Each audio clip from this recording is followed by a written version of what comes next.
Welcome to this explainer on the Zodiac Enigma. We're traveling back in time to a freezing cold December night in 1968. Over the next few years, an absolute phantom would completely terrorize the California coast, permanently changing how police handle serial cases and, cementing a really dark pop culture legacy. We all know his moniker, but here we are, more than 50 years later, and his true identity is literally still a ghost story.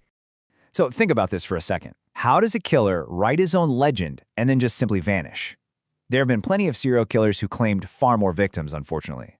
But what made this particular individual entirely different was his absolute, undeniable obsession with publicity. He cared way more about manipulating the media than he did about the actual body count. He didn't just want to commit these horrific crimes, he wanted the entire world to know his name. He was actively writing his own terrifying legend in real time, demanding front-page attention, and then, almost impossibly, he just slipped right back into the shadows. Okay, let's dive into this. To really understand the sheer panic of 1969, we have to trace his escalating terror. It all started in December 1968 near Benicia at Lake Herman Road, where teenagers David Faraday and Betty Lou Jensen were fatally shot. Fast forward 7 months to July 1969. Darlene Ferrin and Michael Marshigo were brutally attacked at Blue Rock Springs Park. Tragically, Ferrin was killed. Then September 1969, the violence moves to Lake Berryessa, and by October of that year, a taxi driver is murdered right in the heart of San Francisco. Every few months, this terror was creeping closer and closer to heavily populated areas. Now, this was the exact moment the case shifted from being just a tragic local mystery into a full-blown statewide nightmare. That July attack at Blue Rock Springs, it honestly might have remained just another unsolved file if not for what happened roughly 40 minutes later. The police actually received a phone call from a public payphone. The caller spoke in this remarkably calm, almost totally scripted voice, and he didn't just claim responsibility for the shooting that literally just happened, he casually confessed to the Lake Herman Road murders from 7 months prior.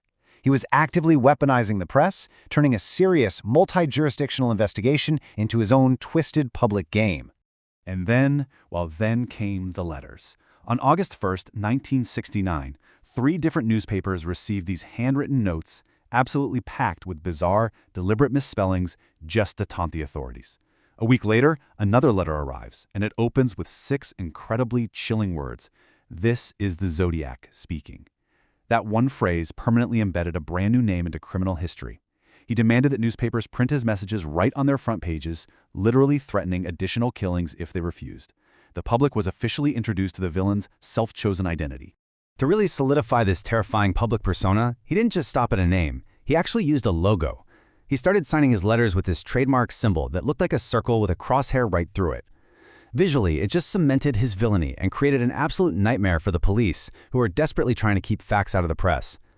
Whenever that crosshair appeared in the mail or on the front page of a paper, it instilled this visceral, deep-seated fear all throughout Northern California. Parents were keeping their kids inside, couples avoided isolated areas. This simple geometric shape literally became an icon of terror. The escalating theatricality of this killer hit a genuinely horrifying peak during the September 1969 Lake Berryessa attack. College students Brian Hartnell and Cecilia Shepard were approached by a man, but this time, he wasn't just hiding in the shadows. He was wearing a dark, executioner-style hood that completely concealed his face, with that infamous crosshair symbol emblazoned right on his chest. He spun this whole lie about being an escaped convict who just needed money, and then, after a brutal attack, he actually walked over to Hartnell's car and had the sheer audacity to write the dates of his previous attacks right on the car door, signing it with his symbol. It was a terrifying, real-life show-don't-tell approach. And this brilliantly illustrates the agonizing frustration of this entire case. Less than a month later, October 11, 1969, the Zodiac shoots and kills taxi driver Paul Stein in a residential neighborhood in San Francisco. Witnesses actually spotted him leaving the scene and immediately called the police. But then, a critical, totally heartbreaking communication error happened. Dispatchers gave responding officers an incorrect description of the suspect. They initially reported him as a black male. 2 officers likely walked right past the white suspect on the street. Just to prove it was him who slipped through their fingers, the Zodiac later mailed a piece of Stein's bloodied shirt directly to the press. Unbelievable. Beyond his brazen attacks, the Zodiac was utilizing some incredibly sophisticated psychological tools. Along with his letters in August 1969, he sent a cipher. It was this complex grid made up of exactly 408 symbols. split into 3 separate parts and mailed to 3 different newspapers. And of course, he threatened more violence if the papers ignored him. He was effectively turning the entire public into a bunch of amateur detectives, holding the whole state hostage with a puzzle. So the newspapers actually published the codes, and the public went straight to work. Now you might think the FBI or Naval Intelligence or the CIA cracked this first cipher, right? Nope. It was a local school teacher named Donald Hardin and his wife Betty. When they finally translated those 408 symbols, they uncovered a deeply disturbing message. The killer basically claimed he enjoyed killing because it was exciting, literally stating that murder was more thrilling than hunting animals. It totally exposed his chilling motives, but incredibly frustratingly, he kept his promise to hide his identity. There was absolutely no name in the text. Now, if the first cipher was a warning, the second one was a masterclass in obfuscation that twisted the minds of professional codebreakers for decades. In November 1969, the Zodiac mailed another grid, this one containing 340 symbols. This is the infamous 340 cipher. And unlike the first one, this cipher completely baffled everyone. Professional codebreakers from top-tier intelligence agencies stared at this thing for years. Amateurs dedicated entire websites to it. It quickly became one of the most famous unbroken codes in the entire world. Just to grasp the sheer scale of how difficult this puzzle actually was, consider this. It took exactly 50 years for this cipher to be solved. 50 years.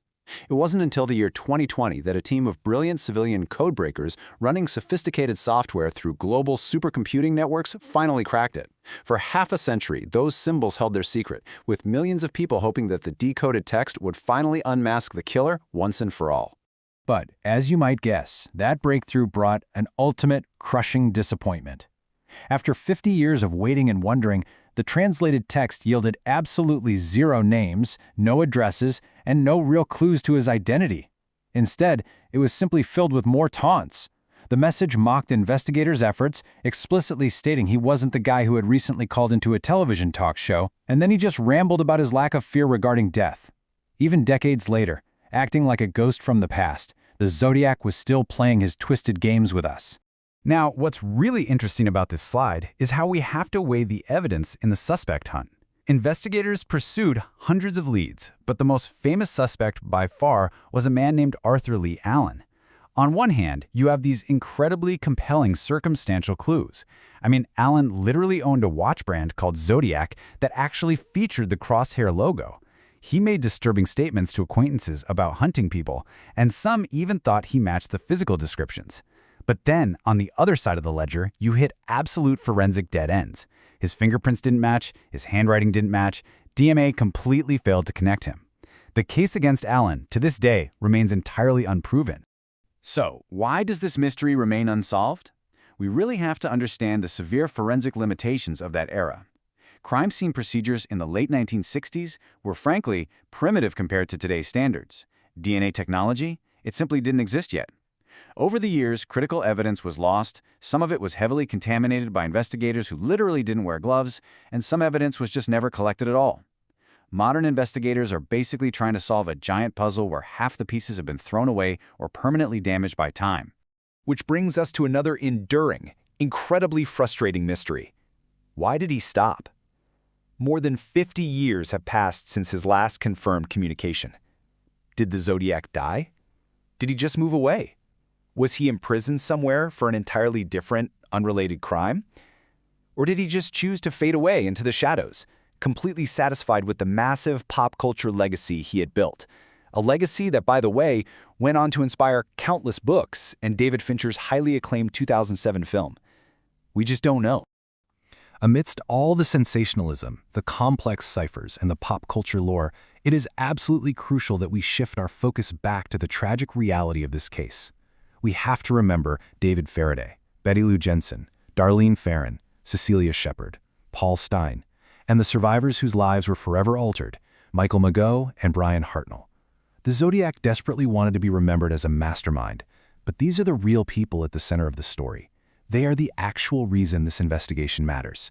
And so, we are left with this final, haunting question. Who was he? Somewhere right now, maybe buried in a dusty police file, tucked away in a faded newspaper clipping, or hidden within aging, contaminated evidence, the final clue might still be waiting. Until that one missing piece of the puzzle is found, the face behind that crosshair symbol remains hidden, and the Zodiac Enigma continues to be one of the greatest unsolved mysteries the world has ever known. Thank you so much for joining me for this explainer, and keep your curiosity sharp.